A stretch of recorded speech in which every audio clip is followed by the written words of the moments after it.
He's the seven of earth, so he's not a kind of, a prude. He has a healthy relationship to life and sexuality and the whole thing. He doesn't believe in self-mortification. He wants us to explore life, but always to realise that it's temporary here. We are going on the passageway. We are briefly here, and we should always have our wheels ready. Because we never know when we're going to be called away. I think I think the misuse of military vehicles, Taranis would not agree with. Taranis was revered by warriors. The Celts were quite fierce, but within limits. There are limits to war. And he was symbolised by the white bull, which was his sacred animal, the white bull. Of which there are plenty around here in the fields. And he's related to Thor, which is the Norse equivalent, because he was the god of thunder. Taranis is the Celtic equivalent of Thor. There's a very interesting book by David Anthony called The Horse, the Wheel and Language, how Bronze Age riders from the Eurasian steppes shaped the modern world, Princeton University Press, 2007, which talks about the impact of the wheel on human civilization. It's a fact that the Celts invented the iron-rimmed wheeled cart and chariot, which enabled them to travel great distances throughout Europe. The first roads developed seem to be the Celts, not the Romans. And there's a very interesting thing just being discovered in Russia, over way in the Urals. I think it's it's like they call it the Stonehenge of Eurasia, and it's a wheel-shaped settlement. The houses are all in a circular compound with strong walls, and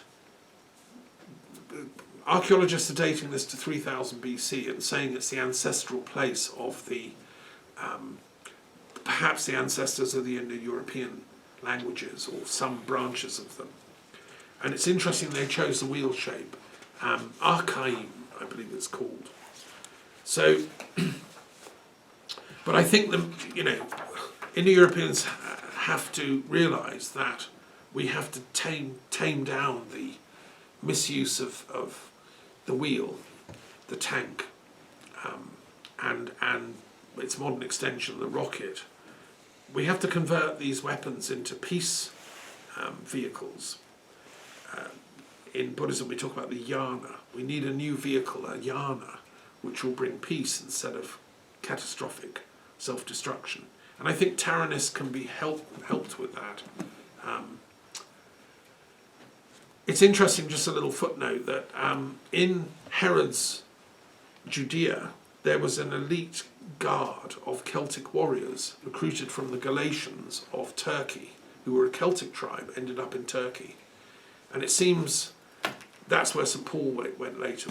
He went and told them the good news of Christ and wrote a letter to the Galatians. But they were Celts, and they were there in Judea watching all these events, wondering what on earth's going on.